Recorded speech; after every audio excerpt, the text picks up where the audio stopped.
আমরা নিজের পায়ে দাঁড়াতে চাই। কার পায়ে? আমরা স্বাবলম্বী হতে চাই। কি হতে চাই? কাজ করার অনেক সুযোগ আছে। Just you have to generate new ideas, priceless ideas, you have to generate this. আপনাকে নতুন নতুন আইডিয়া দিতে হবে। নতুন নতুন আইডিয়া দিলেই আপনি মার্কেটে হিট করে ফেলবেন। আজকে সব গোমর ফাঁস করে দিয়ে গেলাম। কোটিপতি আর মিলিয়নিয়ার, বিলিয়নিয়ার হালাল পন্থায় যারা হতে চাও, your job is just produce new idea. নতুন নতুন কি লাগবে? আইডিয়া লাগবে। আইডিয়ার অনেক দাম। এই যে কিছুদিন আগে উবার নামে একটা কোম্পানির নাম শুনেছো তোমরা? কি নাম? গাজীপুরে চলে, শুধু শহরে না, ঢাকায়। আমি ওদের ব্যাপারে একটা রিপোর্ট পড়ে অবাক হয়েছি। এই উবারের কোনো পুঁজিপাতি কিছু নাই, ওদের কিছু অফিস আর স্টাফ। মানুষের গাড়ি দিয়ে ওরা ব্যবসা করে। মানে কইয়ের তেল দিয়ে কি ভাজে? কই ভাজে। এটাও বুঝেন আপনারা? কইয়ের তেল দিয়ে কই ভাজা। ওরা just they launch a company and they set up some staff. Company আছে, স্টাফ আছে, আর একটা মোবাইল অ্যাপস আছে। এই মোবাইল অ্যাপসের মধ্য দিয়ে where you intend to go, কোথায় যেতে চান লিখবেন, কোন জায়গা থেকে যেতে চান লিখবেন, গাড়ি এসে হাজির। আপনি টাকা পে করে দিবেন, ওই টাকার একটা পার্সেন্টেজ ওই কোম্পানির মধ্যে চলে যাবে। What an idea! সারা বিশ্বে এখন শুরু হয়েছে। আমেরিকার সান ফ্রান্সিসকো একটা স্টেট আছে, সেখান থেকে তারা এই উবারের কার্যক্রম শুরু করেছে। 775টা শহরে উবারের এই অপারেশন কার্যক্রম চালু হয়েছে। 63টা দেশে ওদের সেন্টার আছে। আমাদের ঢাকাতেও আছে না নাই? আমি অবাক হলাম, 2018 সালে ওদের প্রফিট, ওদের রেভিনিউ হচ্ছে 11.27 billion US dollar, 11.27 billion dollar. Could you imagine that? আপনি কি কল্পনা করতে পারেন? বসে বসে অন্যের গাড়ি দিয়ে, অন্যের মাল সামান দিয়ে, অন্যকে খাটিয়ে কোটি কোটি টাকার ব্যবসা। তারপরে এই যে আমাদের প্রত্যেকের একটা অ্যাকাউন্ট আছে এক জায়গায়, কি নাম? কি বুক? কি বুক? সবাই জানেন? হুজুর আপনারও আছে? মাশাআল্লাহ। এই যে ফেসবুকের জন্য আমরা খেটে যাচ্ছি, দিন নাই রাত নাই, আমরা যে স্ক্রলিং করছি, লাইক দিচ্ছি, শেয়ার দিচ্ছি, we all are the staff of Facebook. আমরা সবাই ফেসবুকের এমপ্লয়ি, কাজ করে যাচ্ছি। Just idea. এই আইডিয়া দেওয়ার কারণে কোটি কোটি বিলিয়ন ডলারের ওর মালিক বানাই দিছে কে?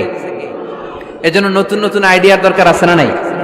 আমাদের বাংলাদেশের ছেলেদের ভালো আইডিয়া আছে, তার প্রমাণ ওরা বানাইছে উবার, আমরা বানাইছি পাঠাও। আমরা বানাইছি কি? পাঠাওয়ে চড়ছেন কারা কারা দেখি? ওরে Allah, all are the smart guys. মাশাআল্লাহ, হাত নামান। পাঠাও তো উবারের চেয়ে আরো দুর্দান্ত আইডিয়া। প্রাইভেট কার যেতে পারে না জ্যামের মাঝখানে, কিন্তু পাঠাও হচ্ছে মোটরসাইকেল রাইড, চিপাচাপা দিয়ে চলে যায়। আছে না নাই? তো এরপরে নতুন কি আসবে, এই দায়িত্বটা তোমার। তোমার মাথা থেকে বের করতে হবে এই এন্টারপ্রেনারশিপ। নতুন করে উদ্যোগী হতে হবে। এই ভাইয়ের মতো বিলিয়নিয়ার হতে চাও, মিলিয়নিয়ার হতে চাও, you have to generate new ideas. নতুন নতুন আইডিয়াই তোমাকে হালাল পন্থায় বিলিয়নিয়ার বানাতে পারে, ঠিক কিনা? আত-তাজিরা সাদুক আল-আমিন মা'আন নাবিয়্যিন ওয়াস সিদ্দীকিন ওয়াশ শুহাদা'i ওয়াস সালিহিন। আমানতদার, সত্যবাদী ব্যবসায়ী কিয়ামতের দিন নবীদের সাথে, শাহীদদের সাথে, সিদ্দীকিনদের সাথে, সৎ কর্মশীল ব্যক্তিদের সাথে দাঁড়িয়ে যাবে। চিৎকার করে পড়েন সুবহানাল্লাহ। এজন্য নতুন নতুন যত আইডিয়া আছে, এগুলো আমাদের মাথা থেকে বের করতে হবে। তাহলেই আমাদের ব্যবসায় বরকত দিবে কে? সম্মানিত সুধী, তাই বলছিলাম, আমরা নিজের পায়ে দাঁড়াতে চাই, আমরা কিছু করে দেখাতে চাই, আমরা স্বাবলম্বী হতে চাই। পরিশ্রম করতে হবে। পরিশ্রমের কোনো বিকল্প নেই। There is no alternative way to struggle. Struggle তোমাকে করতেই হবে। কেউ তোমাকে তোমার জন্য স্পেস তৈরি করে দিবে না। এই পৃথিবীতে কেউ কাউকে জায়গা দেয় না। এই পৃথিবীতে এসে জায়গা করে নিতে হয়। চিৎকার দিয়ে বলো ঠিক কিনা? হুঙ্কার দিয়ে পৃথিবীবাসীকে জানিয়ে দিতে হয় আমি এসেছি। মায়ের পেট থেকে যখন আমরা বেরোই, আমরা কি বলি? ওয়াও ওয়াও বলে নিজের অস্তিত্বের জানান দেই যে আমি এসেছি, এই পৃথিবীতে আমি জায়গা করে নিতে এসেছি। Life is not a bed of roses. এই পৃথিবী ফুলের বিছানো সজ্জা নয়। এখানে কষ্ট করতে হবে, পরিশ্রম করতে হবে, ঘাম ঝরাতে হবে, পরিশ্রমের ঘামে যে লোনা পানি থাকে, ওই লোনা পানিতে জন্ম নেয় সফলতার বীজ। এজন্য পরিশ্রম করতে হবে। সব নবীরা পরিশ্রমী ছিলেন, সব নবীরা কাজ করেছেন। সূরা জুমার এই 10 নম্বর আয়াতে আল্লাহ তাআলা আমাদেরকে মোটিভেট করে শিখাতে চেয়েছেন যে স্বাবলম্বী হও, নিজের পায়ে দাঁড়াও, কাজের সময় কাজ, নামাজের সময় নামাজ। আজকে এই স্লোগানটা এই মাহফিলের শুরুতে, মাঝখানে, শেষে বারবার বলে আমরা মুখস্থ করে নিয়ে যাব। কাজের সময়, সবাই বলেন নাই তো? সবাই বললে তো এই প্যান্ডেল কাঁপতে শুরু করবে। কাজের সময় এইভাবে আওয়াজ করতে হবে, পারা যাবে? নামাজের সময়, কাজের সময়, নামাজের সময়, সিনেমা দেখার সময় দেখা যাবে না? কাজের সময়, নামাজের সময়, এটা মনে থাকবে? মুখস্থ করা যাবে তো? আল্লাহ রাব্বুল ইজ্জা সূরাতুল জুমার 10 নম্বর আয়াতে মূলত আমাদেরকে এই মেসেজটাই দিতে চেয়েছেন। কাজের সময় কাজ, নামাজের সময়। فَإِذَا قُضِيَتِ الصَّلَاةُ فَانتَشِرُوا فِي الْأَرْضِ وَابْتَغُوا مِنْ فَضْلِ اللَّهِ وَاذْكُرُوا اللَّهَ كَثِيرًا لَعَلَّكُمْ তুফলিহুন। সুবহানাল্লাহ পড়েন। আল্লাহ বললেন, যখন তোমাদের নামাজ শেষ হয়ে যায়, ফাইদা কুদিয়াতিস সালাত, যখন সালাত শেষ হয়ে যায়, ফান্তাশিরু ফিল আরদি, জমিনে ছড়িয়ে পড়ো, ওয়াবতাগু মিন ফাদলিল্লাহ, আল্লাহর দেয়া ফজল তালাশ করো, রিজিক তালাশ করো, ওয়াযকুরুল্লাহ কাসীরান, আল্লাহর জিকির বেশি বেশি করো, লাআল্লাকুম তুফলিহুন, তোমাদেরকে সফল বানায়া দিবে কে? সিস্টেমটা খেয়াল করেন। ফাইদা কুদিয়াতিস সালাহ, যখন সালাত শেষ, ফান্তাশিরু ফিল আরদ, when you are done with your salah, spread out to your workplace, তোমার কাজের জায়গায় চলে যাও। নাকি মসজিদে বসে থাকবেন? নামাজ শেষে কি করতে হবে? কাজের জায়গায় চলে যেতে হবে। এটা ইসলামের নিয়ম, এটা বিশ্বনবীর সুন্নাহ, এটা আল্লাহর দেয়া পদ্ধতি। ফাইদা কুদিয়াতিস সালাতু, যখন সালাত শেষ হয়ে যাবে, ফান্তাশিরু ফিল আরদ, জমিনে ছড়িয়ে পড়ো, ওয়াবতাগু মিন ফাদলিল্লাহ, আল্লাহর রিজিক তালাশ করো। জমিনের মধ্যে আল্লাহর ফাদাল আছে, রিজিক আছে, এই রিজিক গুলো তালাশ করো। মসজিদে বসে থাকলে এই ফদল বা রিজিক কি পাওয়া যাবে? যাবে না। মসজিদে ঢুকলে রহমত পাওয়া যায়। গাজীপুরের ভাইয়ের আওয়াজ তুলে বলেন, মসজিদে ঢুকলে কি পাওয়া যায়? এজন্য মসজিদে যখন আমরা ঢুকি, কোন পা দিয়ে ঢুকি? ডান পা দিয়ে ঢুকেই আমরা বলি, আল্লাহুম্মা ইফতাহলি আবওয়াবা রাহমাতিক, O Allah, open for us the door of your mercy, Allah আমাদের জন্য আপনার সব রহমতের দরজাগুলো খুলে দেন। কারণ মসজিদে ঢুকলেই রহমত দেয় কে? আর মসজিদ থেকে যখন বের হই তখন রহমত নয়, তখন পাওয়া যায় ফদল। যে ফদলের কথা আল্লাহ ইয়াতে বললেন, ওয়াবতাগু মিন ফাদলিল্লাহ, এই ফদল মানে হচ্ছে রিজিক। তাই মসজিদ থেকে যখন বেরোই, কোন পা দিয়ে বেরোই? আর কি দোয়া পড়ি? আওয়াজ করে বলেন, আল্লাহুম্মা ইন্নী আসআলুকা মিন ফাদলিক, মানে হে আল্লাহ, আমি আপনার কাছে আপনার ফদল চাই, রিজিক চাই। দুনিয়ার কেউ রিজিক দিতে পারে না, রিজিক দিতে পারে কে? এই রিজিক আমি আপনার কাছে চাই। আবার আল্লাহ বললেন, হুয়াল্লাযী জাআলা লাকুমুল আরদা যালুলান ফামশু ফি মানাকিবিহা ওয়া কুলু মির রিজকি ওয়া ইলাইহিন নুশুর। তিনি তো এমন সত্তা, যিনি তোমাদের জন্য জমিনটারে বানিয়েছেন সাহালাতুল মাসালিক, সহজে হাঁটা যায়, চলা যায়, চারা বীজ রোপণ করা যায়, চাষাবাদ করা যায়। আল্লাহ বললেন, জমিনের আনাচে কানাচে ঘুরে বেড়াও, জমিনের মধ্যে তোমাদের জন্য রিজিক রেখে দিয়েছে কে? এই জমিনের সব জায়গায় রিজিক আছে। আপনি জমিনের পাহাড়ে যাবেন, পাহাড়েও রিজিক আছে। জানেন পাহাড়ে কি চাষ হয়? হ্যাঁ, জুম চাষ হয়। বাংলাদেশের পাহাড়ে জুম চাষ হয়, আর মালয়েশিয়ার পাহাড়গুলোতে সব চাষ হয়। মালয়েশিয়া একটা জায়গা আছে, ক্যামেরুন হাইল্যান্ড, ভাই গেছিলেন নাকি? ৬,০০০ ফিট উপরে, ঠান্ডা, প্রচন্ড ঠান্ডা। আমি প্রায় যাই, ওখানকার চা বাগানের স্নিগ্ধ হাওয়া আমাকে টানে খুব, বাতাসটা খুবই ক্লিন, ভাল লাগে। ওই ক্যামেরুন হাইল্যান্ডে ৬,০০০ ফিট উপরে ওরা করেছে ফুলের বাগান, ফলের বাগান, চায়ের বাগান, স্ট্রবেরির বাগান, মধুর চাষ করে। আর এই 6000 ফিট উপরে এই ভেজিটেবলস আইটেমগুলো দিয়ে তারা পুরো মালয়েশিয়ার খাদ্যদ্রব্যের যত সংকট, সব সংকট তারা দূরীভূত করেছে। সুবহানাল্লাহ পড়েন। তো ওনারা পাহাড়ের উপর চাষ করে, আর আমরা সমতল জায়গায় চাষ করতে চাই না। চাষাবাদ করতে আমাদের লজ্জা লাগে। কি লাগে? যুবক ভাইয়েরা, কাজে কোনো লজ্জা নেই। কাজে কি নেই? পরিশ্রমে লজ্জা নেই। লজ্জা হচ্ছে অলসতায়, লজ্জা হচ্ছে অকর্মণ্যতায়। আমরা কাজ করে খেতে চাই, পরিশ্রম করে খেতে চাই। রাজি আছো সবাই? এখন অনেকে রুফ গার্ডেনিং করে। রুফ গার্ডেনিং মানে ছাদের, বাসার ছাদের উপরে কি সুন্দর পেঁপে গাছ, আম গাছ। আমি নিজে দেখেছি, নিজেরা খায়, আশেপাশের প্রতিবেশীদের সবাইকে দেয়, বাজারে বিক্রিও করে। নিউ আইডিয়া, রুফ গার্ডেনিং করো। তারপর একসাথে হাঁসের চাষ হয়, পানিতে হাঁসগুলো ভেসে বেড়ায়, আর নিচে মাছের চাষ হয়। এরকম অনেক যুবক আছে যারা এগুলো করে করে স্বাবলম্বী হয়েছে। আমরা এগুলো করতে চাই না, আমাদের লজ্জা লাগে। আমাদের হোটেলের মেসিয়ারি করতে লজ্জা লাগে, ছোট্ট ফুচকার দোকান দিতে আমাদের লজ্জা লাগে, কিন্তু বিশ্বনবীর ছাগল চড়াতে কোনো লজ্জা লাগতো না। কাজে কোনো লজ্জা আছে? লজ্জা কিসে তাইলে? অলসতায়। আওয়াজ করে বলো, লজ্জা কিসে?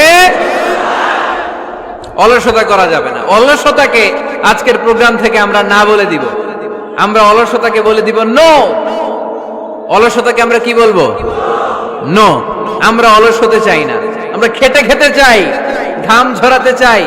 পরিশ্রমের ঘামের লোনা পানিতে জন্ম নেয় সফলতার বীজ। আমরা সফল হতে চাই, ঠিক কিনা? এজন্য অলসতা করা যাবে না, কাজ করতে হবে। আল্লাহ রাসূল সাল্লাল্লাহু আলাইহি ওয়াসাল্লাম এবং সাহাবারা আমাদেরকে কাজের প্রতি উৎসাহিত করেছেন। সাইয়েদনা ওমর ফারুক রাদিয়াল্লাহু তাআলা আনহু, নাম শুনেছেন? কত নাম্বার খলিফা? সবাই বলেন। 1 নাম্বার খলিফার নাম কি? 2 নাম্বার খলিফার নাম? 3 নাম্বার? 4 নাম্বার?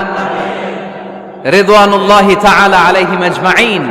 ওমর ফারুক সাধারণ কোন সাহাবী ছিলেন না, তিনি এমন সাহাবী ছিলেন, বিশ্বনবী সাল্লাল্লাহু আলাইহি ওয়াসাল্লাম বলেছেন, আমার পরে কোনো নবীও নাই, রাসূলও নাই, তবে আমার পরে যদি কেউ নবী হতো, আমার ওমর নবী হয়ে যেত। বিশ্বনবী বলছেন, লা নবিয়্যা বা'দি ওয়ালা রাসূলা, আমার পরে কোনো নবী নাই, রাসূল নাই। লাউ কানা বা'দি নাবিয়্যুন লাকানা উমর, তবে আমার পরে যদি নবী হওয়ার কোয়ালিটি আমার কোন সাহাবীর মধ্যে থেকে থাকে, আমার ওমরের মধ্যে সেই কোয়ালিটি আছে। প্রভু তুমি বলেছ রাসূল দেবে না, বলনি দেবে না ওমর, বলনি দেবে না হামজা তারি, খালিদ বিজয়ী সমর। প্রভু তুমি বলেছ রাসূল দেবে না, বলনি দেবে না ওমর, বলনি দেবে না হামজা তারি, খালিদ বিজয়ী সমর। প্রভু তুমি বলেছ রাসূল দেবে না। সুবহানাল্লাহ পড়েন। ওমর ফারুক রাদিয়াল্লাহু তাআলা আনহু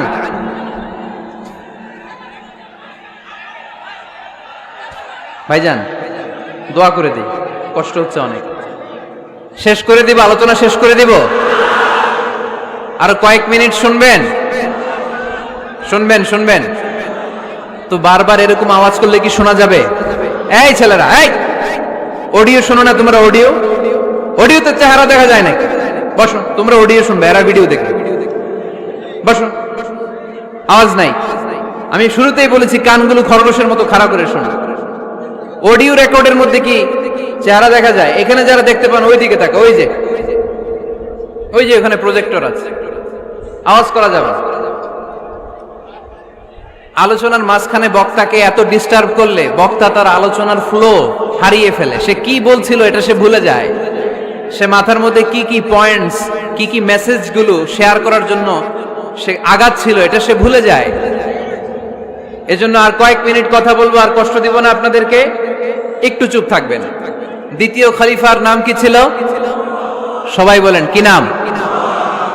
সাইয়েদনা ওমর ফারুক রাদিয়াল্লাহু তাআলা আনহু। উনারে মুনাফিকরা খুব ভয় পেত। কারা? মুনাফিক চিনেন তো? ভিতরে এক বাইরে আরেক, তার নাম? সবাই বলেন, ভিতরে এক বাইরে আরেক, তার নাম মুনাফিক। ইউযহিরু খিলাফা মা ইউবতিন, আরবিতে কি বলে?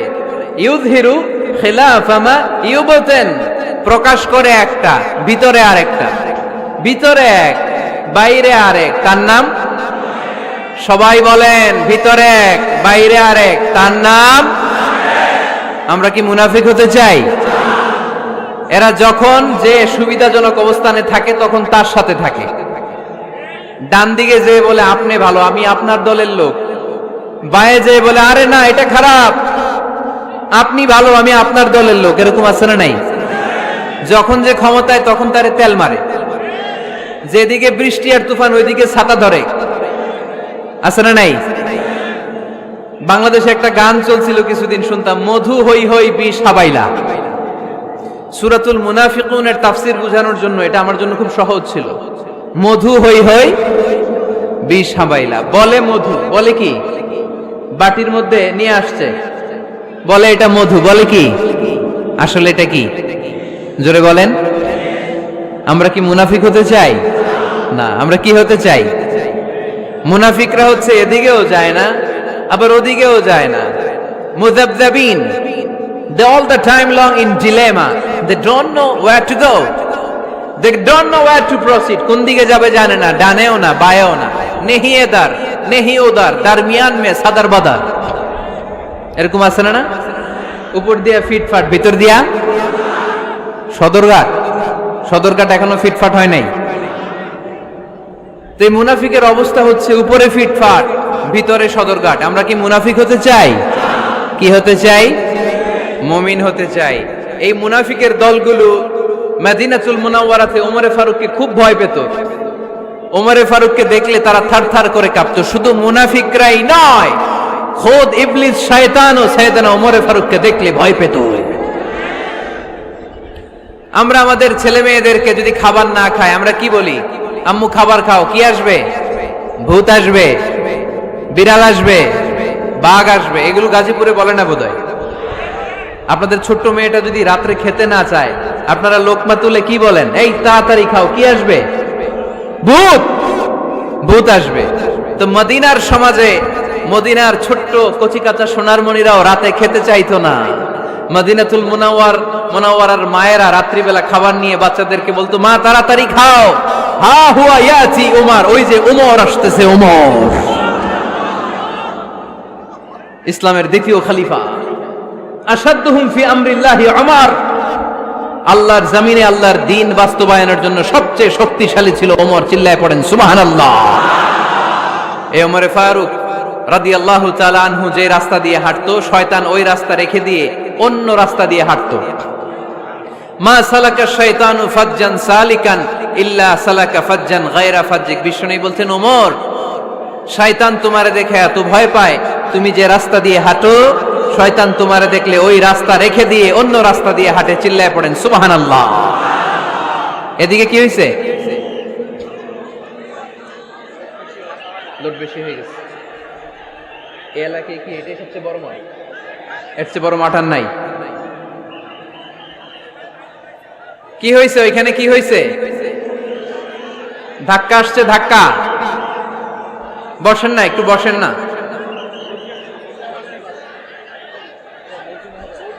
মন্ত্রী মহোদয় আসছে? মন্ত্রী মহোদয় আসতেছে উনি? মাশাআল্লাহ। উনি তো কষ্ট হয়ে যাবে, তো আসবে কিভাবে? দেখি একটু জিকির করি, লা ইলাহা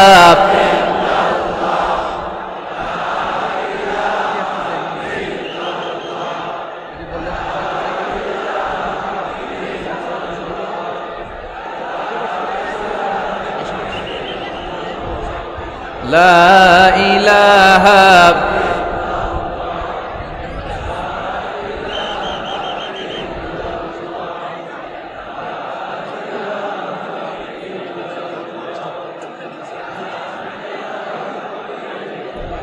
সুবহানাল্লাহ আলহামদুলিল্লাহ লা ইলাহা ইল্লাল্লাহ সুবহানাল্লাহ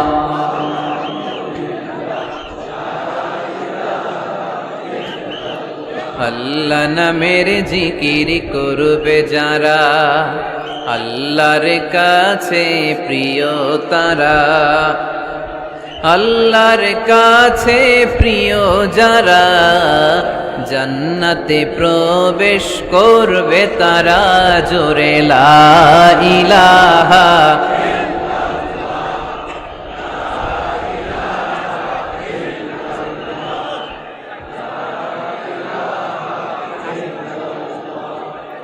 লা ইলাহা ইল্লাল্লাহ, লা ইলাহা,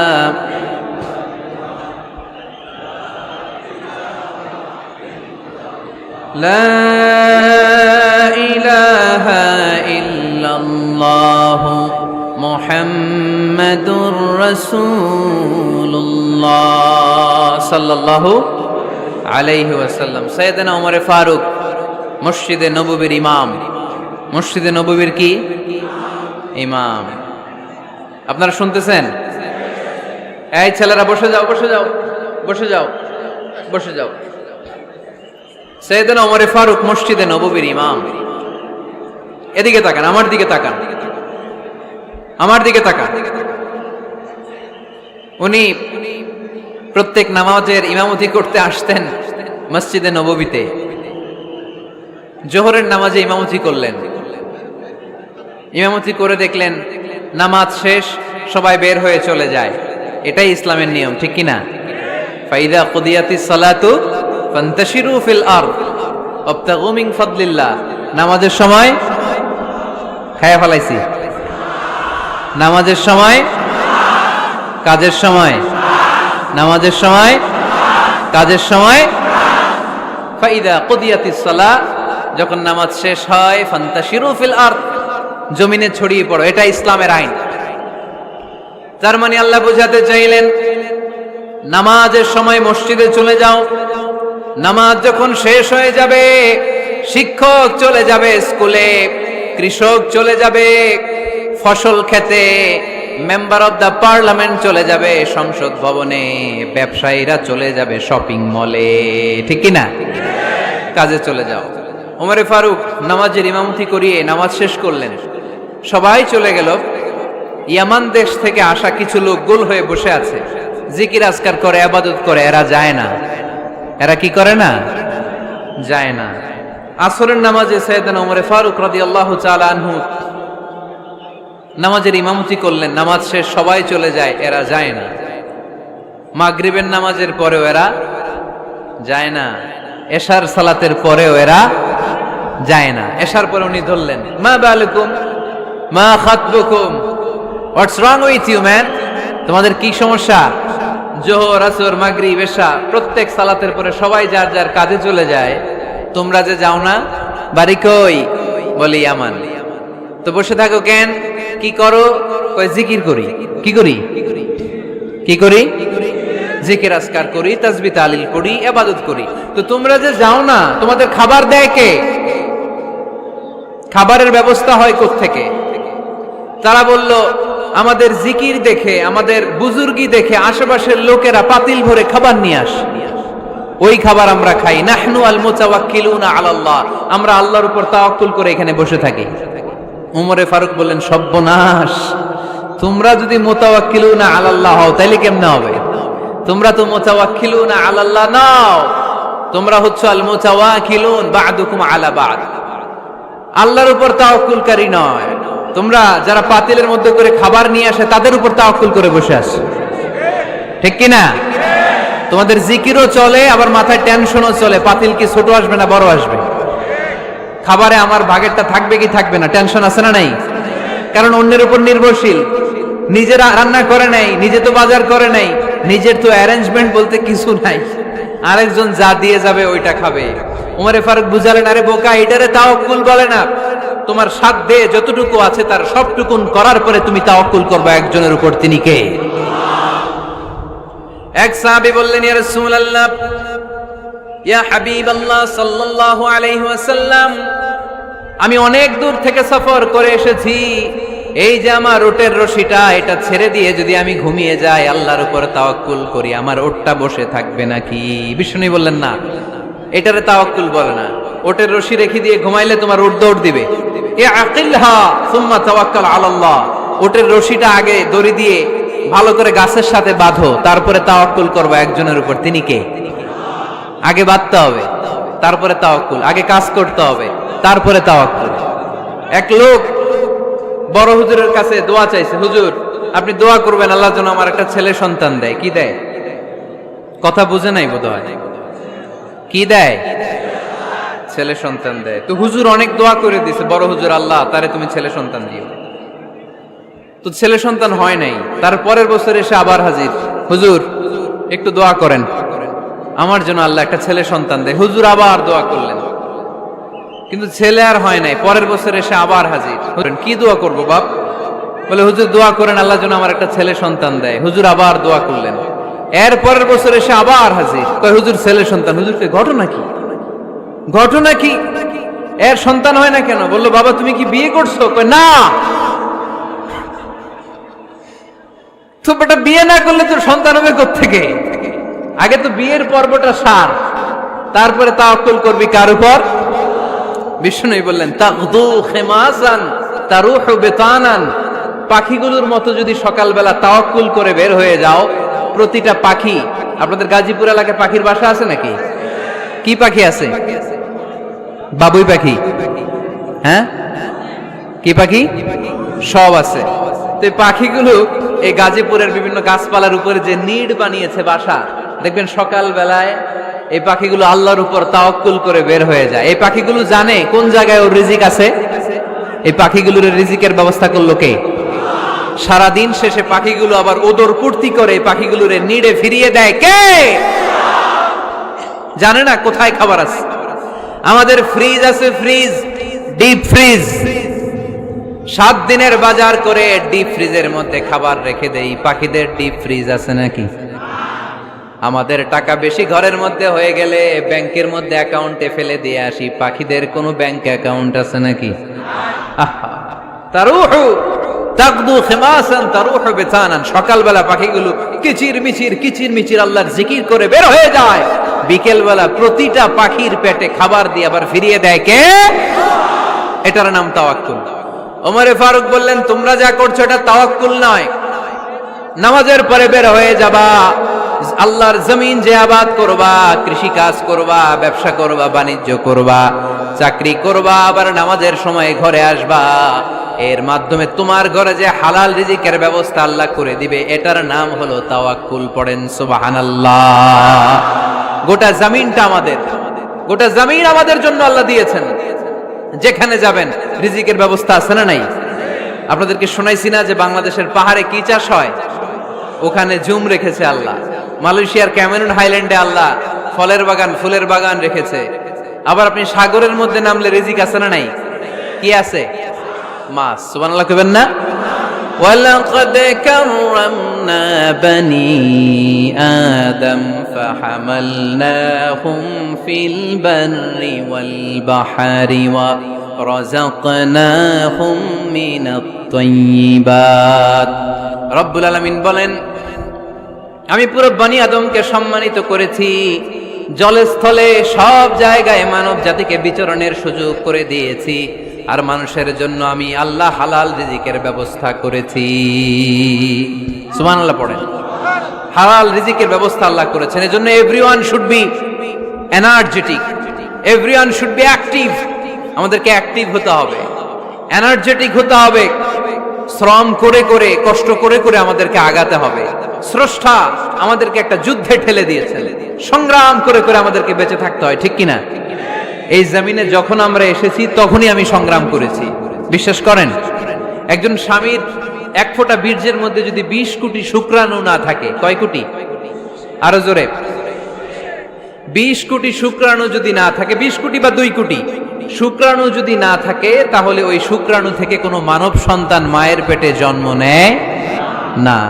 তাহলে চিন্তা করেন, ওই 20 কোটি শুক্রাণুর মধ্যে আমি একটা শুক্রাণু, ঠিক কিনা? এতগুলো শুক্রাণু ডিম্বাণুকে আঘাত করে অ্যাক্টিভ হতে চেয়েছিল। ওই 2 কোটির মধ্যে বাকি সবগুলোরে হারিয়ে চ্যাম্পিয়ন হয়েছিলাম সেদিন মায়ের গর্ভে আমি। চিল্লায় বলো ঠিক কিনা?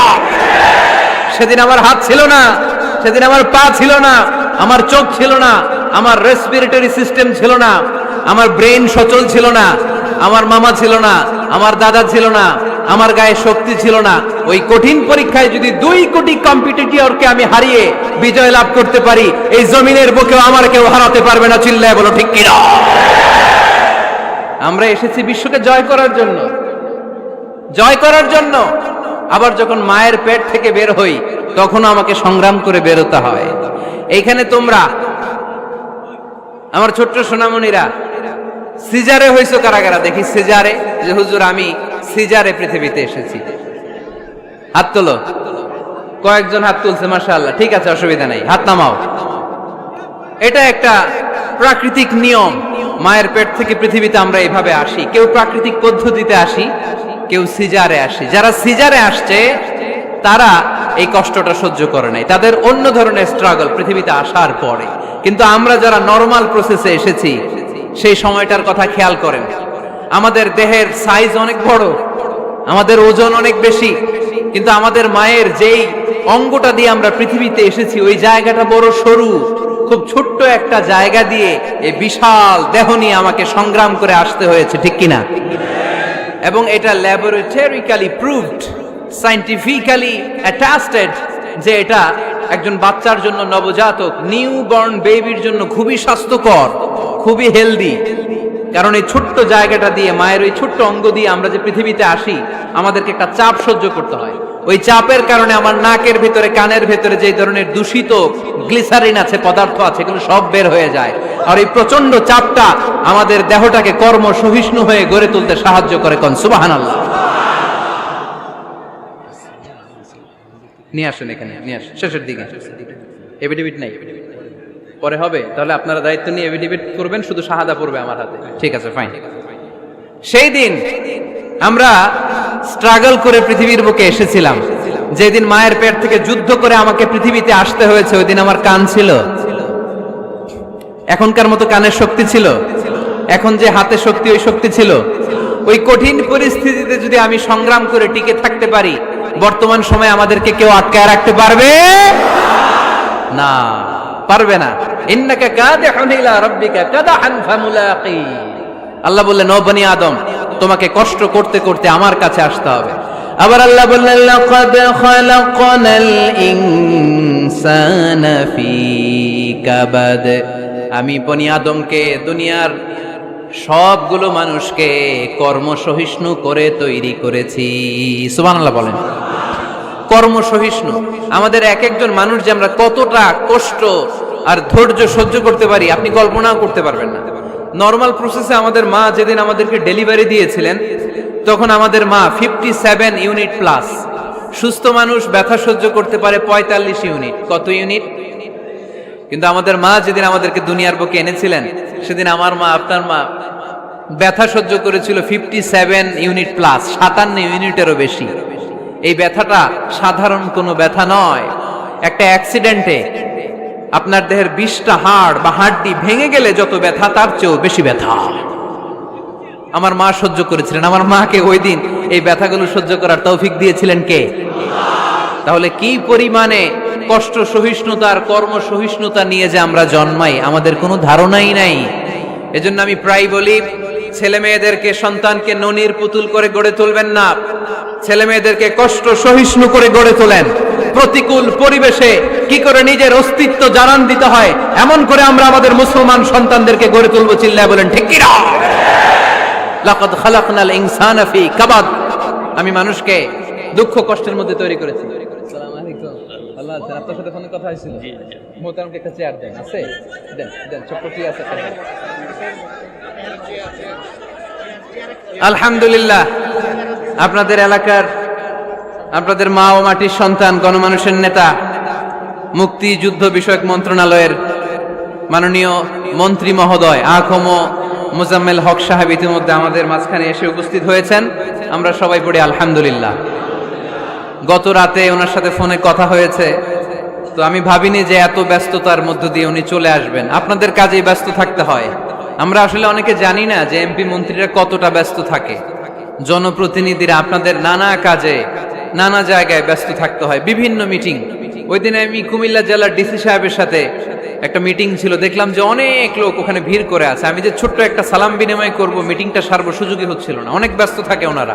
তারপরেও ওনাদের ব্যস্ত মুখর মূল্যবান সময়গুলো থেকে কিছু সময় আমাদের জন্য দিয়ে আজকের প্রোগ্রামে হাজির হয়েছে, আমরা মোবারকবাদ জানাই। সম্মানিত সুধী, আমরা বলছিলাম কাজের সময়, আরো জোরে বলতে হবে, কাজের সময়, নামাজের সময়, আর ভরসা করতে হবে একজনের উপর, তিনি কে? কাজে কোনো লজ্জা আছে? লজ্জা কিসে? অলসতায়। আমরা অলস হতে চাই না। রসুল বাত্তালে দুক্কানুর শয়তান, অলস মস্তিষ্ক শয়তানের আড্ডাখানা।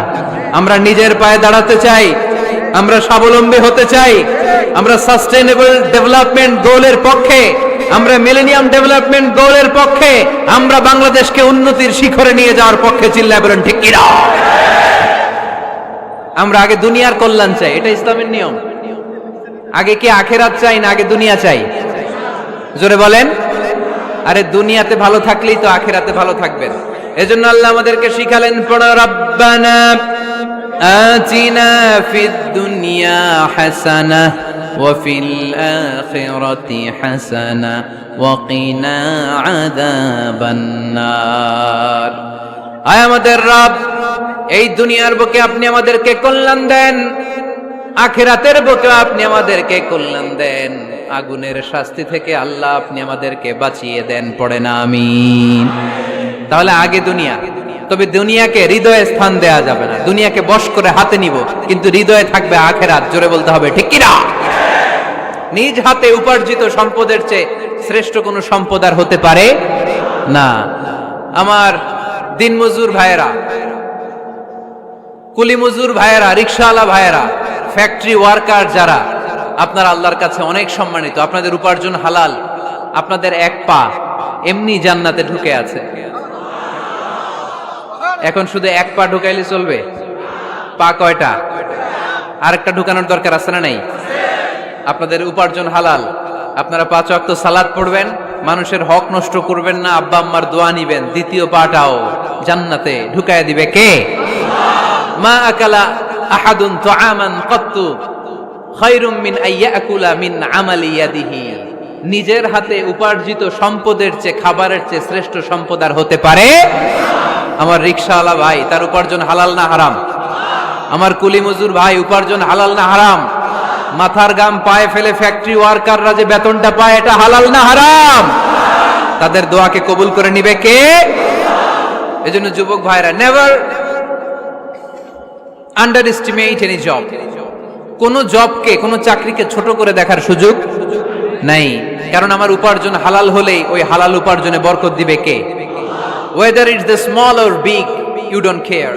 এটা তোমার কেয়ার করার দরকার নেই। চাকরি পেলেই একটা ঢুকে যাবা, চাকরি পেলেই ঢুকে যাবা, কারণ আমাদের চাকরির বাজার মন্দা।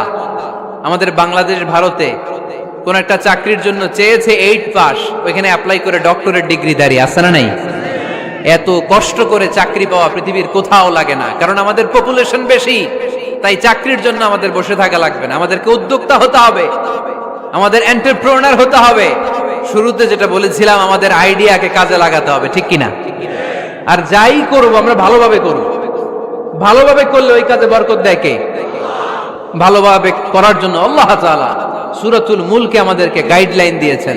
রব্বুল আলামিন বলেন, আল্লাযী খালাকাল মাউতা ওয়াল হায়াতা লিয়াবলুয়াকুম আইয়ুকুম আহসানু আমালা।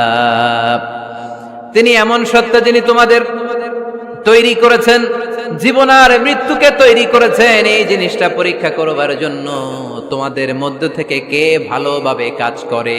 সুবহানাল্লাহ। কে বেশি আমল করে, আল্লাহ এটা বলছে, নাকি কে ভালো আমল করে? কথা কি বুঝতেছেন? যদি বেশি আমল করার কথা আল্লাহ বলতো, তাহলে এই আয়াতটা হতো লিয়াবলুয়াকুম আইয়ুকুম আকসারু আমালা।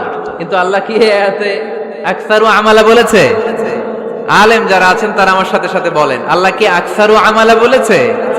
আল্লাহ কি বলেছে? লিয়াবলুয়াকুম আইয়ুকুম আহসানু আমালা। কে ভালো করে কাজ করে, উইথ প্রফেশনালিজম। আপনি যেটাই করেন না কেন, আপনাকে প্রফেশনালিজমের সাথে করতে হবে, তাহলে ওই কাজে বরকত দিবে কে? ছোট হোক বড় হোক এটা কোনো সমস্যা? যাই করি না কেন কিভাবে করব? ভালোভাবে। আওয়াজ করে বলেন কিভাবে করব? যে কোনো কাজ করো না ভাই, যে কোনো কাজ করো তা যেন হয় সবার চেয়ে সবচেয়ে সুন্দর। যে কোনো কাজ করো না ভাই, যে কোনো কাজ করো তা যেন হয় সবার চেয়ে সবচেয়ে সুন্দর। হোক না সেটা পড়া লেখা, রঙের ভাষায় ছবি আঁকা, হোক না সেটা পড়া লেখা, রঙের ভাষায় ছবি আঁকা, হোক না সেটা সামান্য কাজ কিংবা মহত্তর, তা যেন হয় সবার চেয়ে সবচেয়ে সুন্দর। যে কোনো কাজ করো না ভাই, যে কোনো কাজ করো তা যেন হয় সবার চেয়ে সবচেয়ে সুন্দর। চিৎকার করে বলতে হবে, ঠিক কিনা? যাই করি না কেন সেটা যেন সবচেয়ে সুন্দর হয়। You have to make the best out of you, you have to try your level best. তোমার সাধ্যের যতটুকু আছে তার সবটুকু করতে হবে, বাকি বরকত তার কল্যাণ আমাদেরকে দান করবে কে? বিষ্ণু ঈসা ইসলাম কখনো অলসতাকে উৎসাহিত করেন নাই, ভিক্ষাবৃত্তিকে উৎসাহিত করেন নাই, তিনি পরিশ্রমকে এপ্রিশিয়েট করেছেন। এক সাহাবী রাদিয়াল্লাহু তাআলা আনহু এসে বললেন, ইয়া রাসূলুল্লাহ আমাকে কিছু দান করেন, আ'তিনি শাইআন। বিষ্ণু বললেন, তুমি ভিক্ষা করো, তোমার ঘরে কিছু নাই? সাহাবী বললেন, লা ইয়া রাসূলুল্লাহ কিছু নাই। বিষ্ণু ঈসা ইসলাম আবার প্রশ্ন করলেন, কিছুই নাই? সে বলল, হ্যাঁ আছে। কি আছে? একটা জামা আছে, জামা, আর আছে একটা পানি খাওয়ার জগ। দুইটা জিনিস আছে, একটা কি আর একটা পানি খাওয়ার জগ। বিষ্ণু বললেন, দুইটা নিয়ে আস। সাহাবী রাদিয়াল্লাহু তাআলা আনহু জামার জগ নিয়ে এসে বিষ্ণু ঈসা ইসলামের হাতে দিলেন। বিষ্ণুনবী জামার জগটা ধরে বললেন, মাইয়াশতারি হাযাইন, কে আছো আমার সাহাবীদের মধ্যে এই দুইটা জিনিস কিনতে চাও? এক সাহাবী দাঁড়িয়ে বললেন, ইয়া রাসূলুল্লাহ ইয়া হাবিবাল্লাহ আনা আশতারিহিমা বিদিরহাম। এই দুইটা জিনিস, একটা জামা একটা পানি খাওয়ার জগ, আমি 1 দিরহাম দিয়ে কিনে নিতে চাই। পড়েন সুবহানাল্লাহ। বিশ্বনবী বললেন, 1 দিরহাম তো কম হয়ে যায়, 1 দিরহামের চেয়ে বেশি দিয়ে কেনার মতো যদি কেউ থাকে একটু হাত তোলো। মাইয়াজিদু আলা যালিক, এর চেয়ে বেশি দাম দিয়ে কেনার মতো কেউ আছো নাকি? আরেক সাহাবী হাত তুলে বললেন, ইয়া রাসূলুল্লাহ ইয়া হাবিবাল্লাহ আশতারিহিমা বিদিরহামাইন, আমি 1 দিরহাম নয় আপনার সম্মানে 2 দিরহাম দিয়ে জিনিসগুলো কিনে নিতে চাই। 2 দিরহাম। বিষ্ণু বললেন, ওকে ফাইন, ডান, 2 দিরহামে বিক্রি হয়ে যাবে। দিয়ে দেয়া হলো। 2 দিরহাম নিয়ে বিষ্ণু ঈসা ইসলাম ওই আগন্তুক ভিক্ষুক সাহাবীর হাতে দিয়ে বললেন, যাও 1 দিরহাম দিয়ে তোমার পরিবার পরিজনদের জন্য খাবার কিনে নিয়ে যাও, আর 1 দিরহাম দিয়ে একটা কুঠার কিনে নিয়ে আসো। কি কিনে নিয়ে আসো? সবাই বলেন। কুঠার চিনেন আপনারা? কুঠার দিয়ে কি করে? গাছ কাটে। ওই সাহাবী 1 দিরহাম দিয়ে একটা কুঠার কিনে নিয়ে আসলেন। বিশ্বনবী সাল্লাল্লাহু আলাইহি ওয়াসাল্লাম নিজ হাতে ওই কুঠারের একটা হাতল লাগায় দিলেন।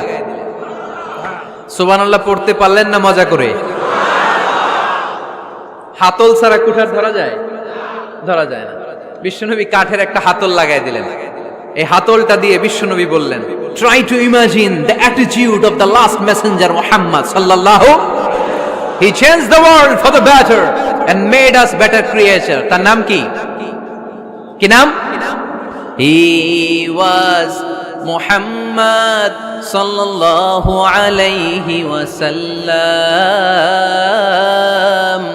Muhammad, mercy upon mankind, teacher of all mankind, Abul Qasim, Ya Habibi, Ya Muhammad, Ya Shafi'i, Ya Muhammad, Khairu Khalqillahi Muhammad, Ya Mustafa, Ya Imam al-Mursalin, Ya Mustafa, Ya Shafi'i al-Alamin. পড়েন সবাই।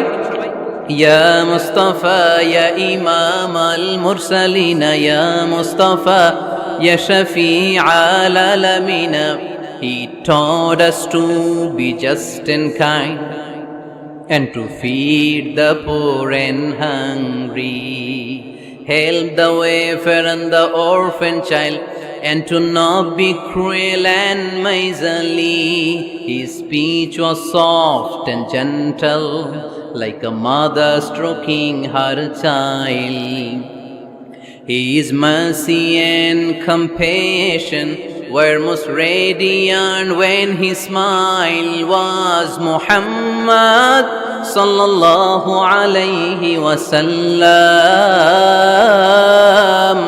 Muhammad, mercy upon mankind, teacher of all mankind, Abul Qasim, Ya Habibi, Ya Muhammad, Ya Shafi'i, Ya Muhammad, Khairu Khalqillahi Muhammad. পড়েন সবাই। ইয়া মুস্তাফা ইয়া ইমাম আল মুরসালিন ইয়া মুস্তাফা ইয়া শফিআল আলামিন ইয়া মুস্তাফা ইয়া ইমাম আল মুরসালিন ইয়া মুস্তাফা ইয়া শফিআল আলামিন মুহাম্মদ। সুবহানাল্লাহ পড়েন। হি ওয়াজ মুহাম্মদ সাল্লাল্লাহু আলাইহি ওয়াসাল্লাম। বিশ্বনবী নিজ হাতে ওই সাহাবীর কুঠারের ভেতরে একটা হাতল লাগাই দিলেন। ঘটনা মনে আছে নাকি নাশিদ শুনে ভুলে গেছেন? ঘটনা মনে আছে সবার? তিনি হাতল লাগাই দিলেন আর বললেন, যাও, গায়ে শক্তি আছে, তাগড়া যুবক, এই কুঠার নিয়ে জঙ্গলে যাও, জঙ্গলে যে কাঠ কাটো, লাকড়ি বানাও, বাজারে যে বিক্রি করো। লা ইয়াহতাতিবা আহাদুকুম হাজমাতান ফি যাহরিহি খায়রুম মিন আই ইয়াসআলা আহাদান ফায়ুতিয়াহু আও ইয়ামনাহু। যাদের গায়ে জোর আছে, শক্তি আছে, পরিশ্রম করে লাকড়ির বোঝা পিঠে নিয়ে বাজারে বিক্রি করা অনেক ভালো কারো কাছে হাত পাতার চেয়ে। কারণ তুমি হাত পাতলে লোকজন তোমার দিতেও পারে, নাও দিতে পারে, কিন্তু পরিশ্রম কখনো বৃথা যায় না। What is the moral of the story? রাসূল সাল্লাল্লাহু আলাইহি ওয়াসাল্লামের এই প্রফিটিক স্টোরি থেকে আমাদের শিক্ষা কি? বিশ্বনবী বললেন, যাও, কাঠ কেটে নিয়ে আসো। লা উরিদু আন আরাকা 15 আইয়াম, সামনের 15 দিন আমি যেন আমার চোখ দিয়ে তোমার আমার আশেপাশে ঘুরঘুর করতে না দেখি। সাহাবী চলে গেলেন, কাঠ কাটতে আরম্ভ করলেন, বাজারে বিক্রি করতে আরম্ভ করলেন। 15 দিনের ব্যবধানে 10 দিরহাম নিয়ে বিশ্বনবীর দরবারে ওই সাহাবী হাজির হয়ে গেলেন। 10 দিরহাম নিয়ে হাজির হয়ে গেলেন। এসে বললেন, ইয়া রাসূলুল্লাহ, ইয়া হাবিবাল্লাহ, আমি আর দরিদ্র নাই, আমি আর ভিক্ষা করি না, আমি নিজের পায়ে দাঁড়িয়েছি, আমি স্বাবলম্বী হয়েছি, আমি অন্যান্য খেটে খাওয়া মানুষের মতো এখন উপার্জন করে আমার ফ্যামিলির চাহিদা মিটাই। পড়েন সুবহানাল্লাহ। What is the moral of the story? এই প্রফিটিক স্টোরি থেকে আমাদের জন্য শিক্ষা হচ্ছে, বিষ্ণু ঈসা ইসলাম চাইলেই ওই 2 দিরহাম দিয়ে বলতে পারতেন, যাও, এটা দিয়ে খাবার কিনে খাও। দুপুরবেলা খাইতো, রাত্রেবেলা আবার যাকাতের লাইন ধরতো। কথা কন? তার মানে বিষ্ণু ঈসা ইসলাম কাজের প্রতি উৎসাহিত করেছেন। 2 নাম্বার লেসন বা শিক্ষা হচ্ছে, বিশ্বনবী সাল্লাল্লাহু আলাইহি ওয়াসাল্লাম পার্মানেন্ট সলিউশন করে দিয়েছেন, স্থায়ী সমাধান। ঠিক কিনা? আমরা প্রায় যাকাতের শাড়ি দেই, লুঙ্গি দেই, আছে না নাই? আলহামদুলিল্লাহ, আপনাদের গাজীপুরে বোধহয় এগুলো নাইটাই, এখানে নাই, আছে? যদি থেকে থাকে এই ট্র্যাডিশন আপনারা বন্ধ করবেন। যাকাতের শাড়ি বলতে কোনো শাড়ি নাই, যাকাতের লুঙ্গি বলতে কোনো লুঙ্গি নাই। কারণ যাকাতের শাড়ি আর যাকাতের লুঙ্গি যদি আপনি বিতরণ করেন আর সামান্য সয়াবিন তেল আর চাল ডাল যদি আপনি প্যাকেট করে দিয়ে দেন, তাহলে 1 মাস পরে আবার যে সে আরেক জায়গায় যাকাতের লাইনে দাঁড় হয়ে যাবে। চিল্লা এখন ঠিক কিনা? এজন্য আপনাকে পার্মানেন্ট সলিউশনের ব্যবস্থা করতে হবে। আমি সব জায়গায় বলি যে প্রতিটি জেলার বিজনেস ম্যাগনেট যারা আছেন তারা সবাই মিলে একটা যাকাত ম্যানেজমেন্ট প্ল্যাটফর্ম গড়ে তুলুন। সেখান থেকে এমন ভাবে যাকাত দিন যাতে মানুষ স্বাবলম্বী হতে পারে। স্বাবলম্বী বানানোর জন্য, দারিদ্র বিমোচনের জন্য যাকাত এসেছে, যাকাতের শাড়ি লুঙ্গি বিতরণের জন্য নয়। আর যাকাতের শাড়ি এত পাতলা, মশারি কি পাতলা, এর চেয়েও পাতলা। দেখছেন কখনো? এটারে একবার ধোয়ার পরে দ্বিতীয়বার পরা যায় না। একবার ধোয়ার পরে শাড়ির দিকে তাকাইলে শাড়ি আমনের দিকে বেশকি মেরা থাকবে। কথা বলেন ঠিক কিনা? এইভাবে শাড়ি লুঙ্গি দেয়া যাবে? এভাবে তো শাড়ি লুঙ্গি বিতরণ করলে যারা লাইন ধরে যাকাত নিতে আসলো, এই আল্লাহর বান্দাদেরকে অপমান করা হয়। আর আল্লাহ বললেন, ওয়ালাকাদ কাররামনা বানি আদম, আমি পুরো বানি আদমকে সম্মানিত করেছি। ফেরেশতার সম্মান বেশি না মানুষের? বুঝা শুনে বললেন কার? তুমি মাটির আদমকে প্রথম সৃষ্টি করিয়া ঘোষণা করিয়া দিলে শ্রেষ্ঠ বলিয়া, তাই তো নূরের ফেরেশতা করে আদমকে সেজদা। সুবহানাল্লাহ পড়েন। তাই তো নূরের ফেরেশতা করে আদমকে সেজদা, সবার চেয়ে সম্মান দিলে মাটির আদমকে। পড়েন আল্লাহু আল্লাহু তুমি জাল্লে জালালুহু, শেষ করা তো যায় না গে তোমার গুণগান। আল্লাহু আল্লাহু সুবহানাল্লাহ পড়েন। আহা, মানুষের মর্যাদা সবচাইতে বেশি। এজন্য যাকাত যারা নিতে আসে তাদেরকে অপমান করা যাবে না। এর কারণ যাকাত দিয়ে আপনি কোনো করুণা করেননি, বরং ওরা যাকাত নিয়ে আপনাকে এই ফরজ ইবাদত করার সুযোগ করে দিয়ে আপনার প্রতি করুণা করে গিয়েছে। আওয়াজ করে বলেন ঠিক কি না? অনেকে মনে করে আমি যাকাত দেই, আমি মনে দয়া করছি, আমি মনে হয় করুণা করছি। আচ্ছা, যারা গরিব ওরা যদি যাকাত না নেয় ওর সমস্যা আছে? নিমুনা যাকাত। কিন্তু আমি যদি বলি দিমুনা, আমার খবর আছে না নাই? আমার জন্য দেয়া ফরজ, ওর জন্য নেয়া ফরজ না। তাই আমি দিয়ে করুণা করিনি, ও আমার কাছ থেকে যাকাত নিয়ে জাহান্নামের আগুন থেকে আমাকে বাঁচিয়ে ও আমাকে দয়া দেখিয়েছে।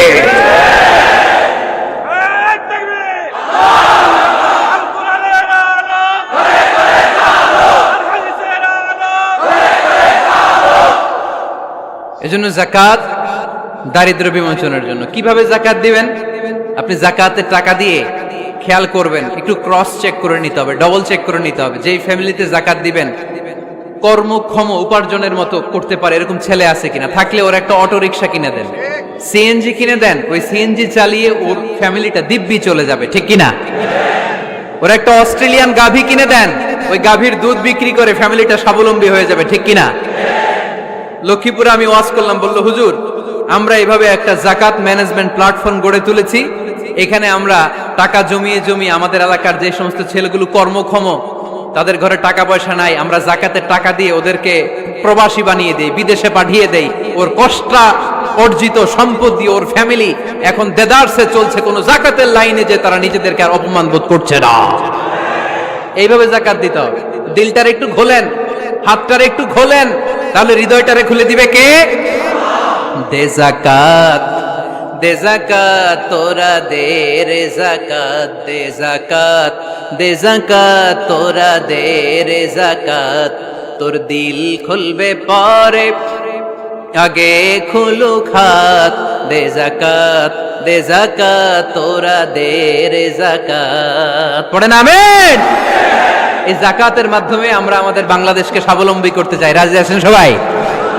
সংঘবদ্ধ প্রচেষ্টায় যাকাত আদায় করতে রাজি আছেন? বিশ্বনবী সাল্লাল্লাহু আলাইহি ওয়াসাল্লাম চাইলে এই 2 দিরহাম দিয়ে বিদায় করে দিতে পারতেন, কিন্তু বিশ্বনবী সাল্লাল্লাহু আলাইহি ওয়াসাল্লাম তাকে কাজের প্রতি উৎসাহিত করলেন, পার্মানেন্ট সলিউশন দিলেন। এজন্য অলসতার সাথে ইসলামের কোনো সম্পর্ক আছে? আওয়াজ করে বলেন, অলসতার সাথে সম্পর্ক আছে? অলসতাকে যেন আজকে আমরা কি বলে দিছিলাম? ভুলে গেছি? আরো জোরে। অলসতাকে আজকে আমরা নো বলে দিছি, আমরা কর্মক্ষম। আরে অলস তো হয় মুনাফিকেরা, অলস হয় কারা?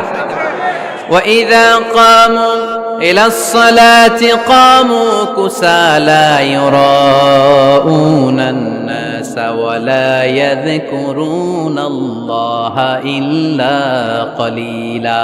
সুবহানাল্লাহ পড়েন। মুনাফিকরা যখন নামাজে দাঁড়ায় অলস হয়ে দাঁড়ায়, সোজা হয়ে দাঁড়ায় না। মসজিদে নববীর কাতারগুলোর মধ্যে মুমিনদের সাথে যখন মুনাফিকেরা দাঁড়াতো, অলসের মতো দাঁড়াতো, দেয়ালের মধ্যে হেলান দিয়ে দাঁড়াতো। এরকম আছে না অনেকে অলস? কিন্তু আমরা যারা মুমিন, আমরা নামাজে দাঁড়ালে কি আমাদের হৃদয়ে অলসতা আসে নাকি হৃদয়টা সজীব হয়ে ওঠে? আমাদের হৃদয়কে নামাজে দাঁড়ালে সজীব করে দেয় কে? ইয়াকিদু শাইতানু আলা কাফিয়াতি রাসি আহাদিকুম ইযা হুয়া নাম।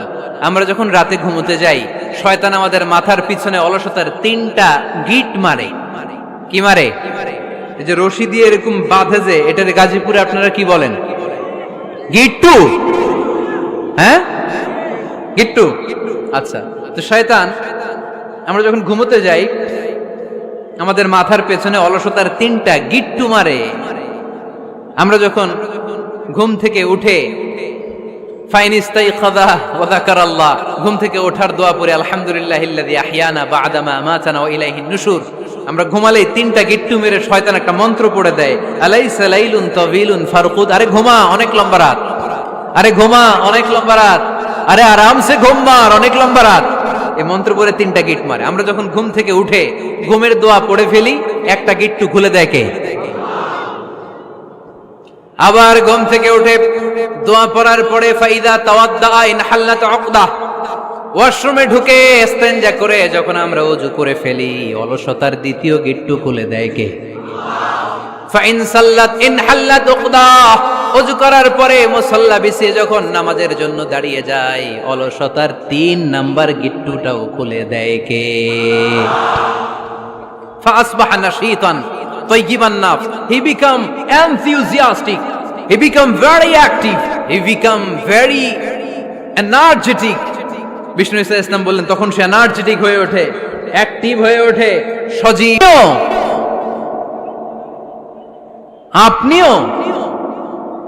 আপনিও ছাগল ছড়িয়েছেন? বিষ্ণু বললেন নাম, নাম আমিও। ওয়া ইন্নী কুনতু আরআহা আলা কারারিতি আহলি মক্কা, আমি তো অল্প কিছু পারিশ্রমিকের বিনিময়ে মক্কা শহরের লোকদের ছাগলগুলো চড়িয়ে দিতাম। সুবহানাল্লাহ বলতে অনেক কষ্ট হয়েছে। বিশ্বনবী ছাগল চড়িয়ে খেতেন। কি নবী ছিল আমার! আহা, এত সুন্দর মানুষ, এত পরিচ্ছন্ন মানুষ, ছাগল চড়াতেন। অহংকার করতেন না, বিশ্বনবীর অহংকার ছিল না। সুবহানাল্লাহ পড়েন। শুধু কি বিশ্বনবী, সব নবীকে দিয়ে আল্লাহ ছাগল চড়িয়েছেন। কারণ ছাগল হচ্ছে খুব টেরা একটা প্রাণী, তাই না? ছাগল এত টেরা, ছাগলের গলার রশি ধরে যদি আপনি ডানে টান দেন, এটা কোন দিকে যাবে? বায়ে টান দিলে, সামনে টানলে, পিছনে টানলে পারা যায় কিছু? ভাবলেন সারা সপ্তাহ ব্যস্ত থাকি, আজকে আমার ছুটি, আমিও গোসল করি, এটারও গোসল করাই। রশি ধরে আপনি পুকুরে নামাবেন, এটা ওর বাপের কিরা এমনি দাঁড়াবে, ঠিক কিনা? ওরে টেনে নামানো যায় না। এর কারণ ওর নাম কি? কথা কয় না। এজন্য আমরা বলি পাগলে কিনা কয়, ছাগলে কিনা খায়। ও বোঝে না তো, ওর ভালো চাইলে ও বুঝতে চায় না। আল্লাহ বুঝাতে চাইলেন নবীরা ছাগল চড়াও, সবচেয়ে টেরা প্রাণী। ছাগল চড়ায় তোমাদেরকে ট্রেনিং পিরিয়ড শেষ করছি, কারণ এরপরেও ছাগলের চেয়ে আরেকটা টেরা প্রাণী আছে, মানব জাতি, এদেরকে চড়াইতে হবে। যদিও মানুষ আশরাফুল মাখলুকাত, কিন্তু মানুষের মধ্যে ছাগলের চেয়ে টেরা কিছু আছে না নাই? উলাইকা কাল আনআম বাল হুম আদাল, এরা ছাগল নয়, এগুলো ছাগলের চেয়ে নিকৃষ্ট। চিল্লায় বলেন ঠিক কি না?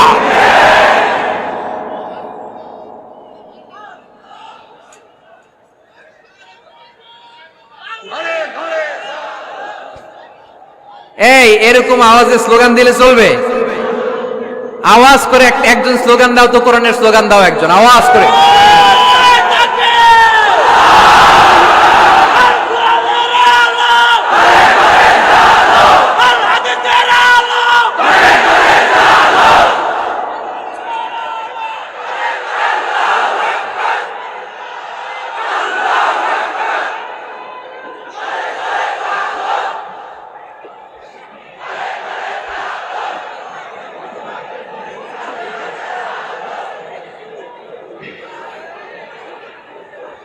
ঘুম চলে গেছে না?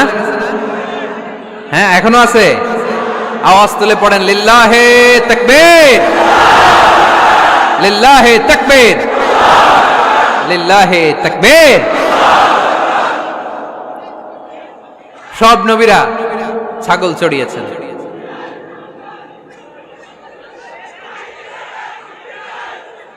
মাশাআল্লাহ, মাশাআল্লাহ, আল্লাহ কবুল করুক। এমন কোন নবী নাই যেই নবী ছাগল চড়ায় নাই। সুবহানাল্লাহ পড়তে হবে। সব নবীরা কাজ করে খেয়েছেন। সাইয়েদনা আদম আলাইহিস সালাম, ইব্রাহিম আলাইহিস সালাম চাষাবাদও করেছেন। সাইয়েদনা মুসা আলাইহিস সালাম চাষ করেছেন। দাউদ আলাইহিস সালাম নিজ হাতে বর্ম বানিয়েছেন, ছুরি বানিয়েছেন। আওয়াজ করে পড়েন সুবহানাল্লাহ। তাহলে কাজে কোনো লজ্জা আছে? লজ্জা কিসে? আর আজকের মাহফিল থেকে অলসতাকে আমরা কি বলে দিয়েছি? কাজের সময়, নামাজের সময় কাজে কোনো লজ্জা নেই। বিষ্ণু ইসলাম কাজ করে খেতে বলেছেন। প্রিয় ভাইয়েরা, বেশিরভাগই এখানে ফ্যাক্টরি ওয়ার্কার। আপনারা হাত তুলে আমাকে জানান দিয়েছেন শুরুতে। কর্মজীবী মানুষদেরকে বিশ্বনবী এত ভালোবাসতেন, মেহনতি মানুষদেরকে এত পছন্দ করতেন, বিদায় হজের ভাষণেও বাদ যায়নি মেহনতি মানুষদের কথা। তিনি বলেছেন, খবরদার খারাপ আচরণ করবে না, নিজেরা যা খাবে তাদেরও তা খাওয়াবে, নিজেরা যা পড়বে তাদেরকেও তা পড়াবে। আতুল আজিরা আজরাহু ক্বাবলা আইয়াজিফা আরাকু, সুনানে ইবনে মাজার হাদিস। শ্রমিকের ঘাম শুকিয়ে যাওয়ার আগে তার পারিশ্রমিক দিয়ে দাও। আবার বিশ্বনবী বললেন, খবরদার, সালাসাতুন আনা খাসমুহুম, কিয়ামতের দিন 3 শ্রেণীর ব্যক্তির বিরুদ্ধে আমি আল্লাহ নিজে মামলা দায়ের করব। এক শ্রেণীর ব্যক্তি হচ্ছে রাজুলুন ইস্তাওফা আজিরান, ইস্তাআজারা আজিরান ফাস্তাওফা মিনহু ওয়া লাম ইউতি আজরা, যে ব্যক্তি শ্রমিক ভাড়া করে কাজ করালো কিন্তু তার টাকা দেয় নাই, তার পারিশ্রমিক দেয় নাই। আল্লাহ বলেন, কিয়ামতের দিন তোর বিরুদ্ধে আমি দাঁড়াবো। I will be against you in the day of judgement. কেউ তোরে কিয়ামতের দিন সাহায্য করে ছুটাতে পারবে না। এজন্য খবরদার, শ্রমিকদের সাথে খারাপ আচরণ করবেন না। আবার শ্রমিক ভাইরাও যারা আছেন, আপনাদের ডিউটি যত ঘন্টা ঠিক তত ঘন্টাই পালন করতে হবে, তা না হলে কিন্তু আপনাদের উপার্জন হালাল হবে না। বিশ্বনবী সাল্লাল্লাহু আলাইহি ইসলামের সাথে বিশ্বনবী সাল্লাল্লাহু আলাইহি ইসলামের কর্মচারীর কি ঘটেছিল এই ঘটনাটা বলেই আজকে আমরা শেষ করব। আওয়াজ করে পড়েন ইনশাআল্লাহ। আমরা অনেকে মাইক পেলে বড় বড় ভাষণ দেই, কাজের মেয়েদের সাথে খারাপ আচরণ করবেন না, শ্রমিকদের অধিকার, নারীদের অধিকার, বড় বড় এরকম বক্তব্য আছে না নাই? বিশ্বনবী শুধু শ্রমিকদের অধিকারের কথা বক্তব্যের মধ্যে সীমাবদ্ধ রাখেন নাই, ওনার ব্যক্তিগত জীবনেও এগুলো পাবেন। বিশ্বনবী সাল্লাল্লাহু আলাইহি সাল্লামের অ্যাপয়েন্ট করা শ্রমিক, ওনার দাস, ওনার কর্মচারী সাহাবীর নাম ছিল আনাস রাদিয়াল্লাহু তাআলা আনহু। কি নাম ছিল? উনি বিশ্বনবীর ব্যাপারে কি কমেন্টস করছে আমরা শুনে আজকের আলোচনার ইতি টানবো। আওয়াজ করে পড়তে হবে ইনশাআল্লাহ। সাধারণত কর্মচারীরা মালিকের বিরুদ্ধে ভালো কথা বলে, ইল্লা মাশাআল্লাহ। অনেক মালিক আছে অনেক ভালো, তাদের ব্যাপারে আবার ভালো বলে। সাধারণত কারো ব্যাপারে যদি আপনি তথ্য নিতে চান, আপনি তার ওয়াইফের কাছ থেকে তথ্য নেন, তার কর্মচারীর কাছ থেকে নেন, তার বাড়ির দারোয়ান থেকে নেন, তার ঘরের কাজের মহিলার কাছ থেকে নেন, তার ড্রাইভারের কাছ থেকে নেন, তাহলেই তার ব্যাপারে আসল সব তথ্য বের হয়ে আসবে। দেখুন বিশ্বনবীর কর্মচারী বিশ্বনবীর ব্যাপারে কি বলে। সাহাবীর নাম সবাই বলতে হবে, সাহাবীর নাম রাদিয়াল্লাহু তাআলা আনহু। উনি বললেন, বিশ্বনবী যখন মক্কা থেকে মদিনায় হিজরত করলেন, হাজার হাজার মদিনাবাসী বিশ্বনবীর সাথে দেখা করতে গেল। যারাই দেখা করে সবাই বিশ্বনবীর হাতে কিছু না কিছু হাদিয়া দেয়, যারাই দেখা করে হাতে করে বিশ্বনবীর হাতে কিছু না কিছু দিয়ে দেয়। সুবহানাল্লাহ পড়েন। তাহাদাও তাহাব্বু, একে অপরকে হাদিয়া দিবেন, মহব্বত বাড়াই দিবে কে? হাজব্যান্ড স্ত্রীকে গিফট করবেন, স্ত্রী আবার হাজব্যান্ডকে গিফট করবেন, বন্ধু বন্ধুকে গিফট করবেন, গার্লফ্রেন্ড আবার বয়ফ্রেন্ডের গিফট করতে যায় না, তাহলে ভেজাল আছে না নাই? চেক এন্ড ব্যালেন্স করতে হবে। আমি প্রায় বলি, ভালোবাসবেন জায়গা মতো, স্ত্রীকে ভালোবাসলেও সওয়াব আছে না নাই? স্ত্রীর সাথে অন্তরঙ্গ সময় কাটালেও সওয়াব আছে না নাই? কিন্তু এই সময় যদি শালীর সাথে কাটান, ঝামেলা আছে না নাই? ভাবির সাথে কাটালে ভেজাল আছে না নাই? যারাই বিশ্বনবীর সাথে দেখা করে সবাই বিশ্বনবীর হাদিয়া দেয়। সাইয়েদনা আনাস রাদিয়াল্লাহু তাআলা আনহু বর্ণনা করেন, আমার আম্মা যেন দেখা করতে আসলেন আমাকে নিয়ে, আমি ছোট্ট আনাস। আমার আম্মা জান দেখলেন, লাম ইউবকি রাজুলুন ওয়ালা ইমরাআতুন মিনাল আনসার ইল্লা আতহাফাকা বিতুহফাতিন ইয়া রাসূলুল্লাহ। আমার আম্মা এসে বলে, ও রাসূলুল্লাহ, মদিনার যারাই আপনার সাথে দেখা করতে আসলো সবাই এসে আপনারে হাদিয়া দেয়। ওয়া ইন্নী লা আকদিরু আলা মা উতহিফুকা বিহি, ও নবী, আমার তেমন কোনো সাধ্য নাই যে আমি আপনারে হাদিয়া দেব, আমার কাছে কোনো টাকা পয়সা নাই। ছোট্ট ছেলে আনাস রে নিয়ে এসে বলল, ইয়া রাসূলুল্লাহ, মদিনার সব লোকের আপনার সাথে দেখা করে আর হাদিয়া দেয়, আমি গরিব মানুষ, আমি আপনারে কি হাদিয়া দেব গো নবী? আমার তো হাদিয়া দেওয়ার মতো কিচ্ছু নাই। ইল্লা ইবনি হাদা, আমার নাড়ছেরা ধন, আমার কলিজার টুকরা সন্তান এই আনাস ছাড়া আমি আমার কলিজার টুকরা সন্তান আনাস রে আপনারে হাদিয়া দিয়ে দিলাম। খুদ হাদা ইয়া রাসূলুল্লাহ, আমার সন্তান আনাসকে আপনি নেন। ইয়াখদুমুক মা বাদালাক, সে যদ্দুর পারে আপনারে খেদমত করবে। সাইয়েদনা আনাস বলেন, সেদিন থেকে আমি বিশ্বনবীর খাদেম। কি আর খেদমত করব, নবীর মেসওয়াক এনে দেই, জামা এনে দেই। 10 বছর খেদমত করার পরে বিশ্বনবীর খাদেমের মুখে শুনুন বিশ্বনবী কেমন আচরণ করতেন সাইয়েদানা আনাস রাদিয়াল্লাহু তাআলা আনহুর সাথে। সাইয়েদানা আনাস বলেন, খাদিমতু রাসূলুল্লাহি 10 সিনিন, 10টি বছর আমি আমার বিশ্বনবীর পেয়ারা নবীর খেদমত করলাম। ফামা দারাবানি, একদিনের জন্য বিশ্বনবী আমার গায়ে হাত তোলে নাই, পড়েন সুবহানাল্লাহ। ওমা সাব্বানি, একদিনের জন্য আমার গালি দেয় নাই, বকা দেয় নাই।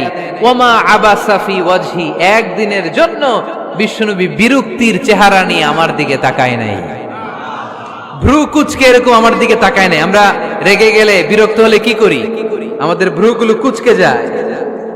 আনাস রাদিয়াল্লাহু তাআলা আনহু বললেন, একদিনের জন্য আমার পিট্টি দেয়া তো দূরের কথা, আমাকে পিটানি দেয়া তো দূরের কথা, আমাকে মারে নাই, আমাকে গালি দেয় নাই, কোনোদিন আমার দিকে বিরক্তির সাথে তাকায় নাই। ওয়ালা ক্বালা লি লিমা সানাআতা ওয়ালা লিমা লা সানাআতা, কোনোদিন এও বলে নাই আনাস এটা কেন করলা, ওইটা কেন করো নাই। চিৎকার করে পড়েন সুবহানাল্লাহ।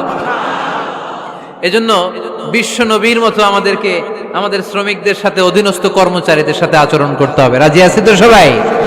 এন্তেকালের আগে বিশ্বনবী সাল্লাল্লাহু আলাইহি সাল্লাম দুইটা কথা বললেন। কয়টা? এক নম্বরে বিষ্ণু ঈসা ইসলাম বললেন আসসালাত, আসসালাত, নামাজ, নামাজ, উম্মতেরা নামাজ, নামাজ ছেড়ে দিও না। দুই নম্বরে বিশ্বনবী বললেন ওয়ামা মালাকাত আইমানুকুম, খবরদার অধীনস্থ কর্মচারীদের সাথে খারাপ আচরণ করো না। আমরা খুব দুঃখের সাথে লক্ষ্য করেছি, পত্রপত্রিকায় এসেছে মানবাধিকার কর্মী, নারী আন্দোলনের কর্মী মাইক পেলে বড় বড় ভাষণ দেয়, আপনারা কর্মীদের সাথে ভালো আচরণ করবেন, কাজের মেয়েদের সাথে ভালো আচরণ করবেন, কিন্তু ওদের বাড়িতে এই কাজের মেয়েরা নির্যাতিত হয়, চিল্লায় বলেন ঠিক কিনা? আহা, পত্রিকার রিপোর্ট দেখে অবাক লাগে। খুন্তি দিয়ে চুলায় লোহা গরম করে পিঠে শেক মেরেছে, এরকম আছে না নাই? বিশ্বনবী সাল্লাল্লাহু আলাইহি সাল্লাম বলেছেন খবরদার, কিয়ামতের দিন তাদের বিরুদ্ধে আল্লাহ মামলা দায়ের করবে। আমরা যেন কখনো আমাদের অধীনস্থ কর্মচারীদের সাথে খারাপ আচরণ না করি। আল্লাহ তুমি তৌফিক দাও, আমরা পড়ি আমিন।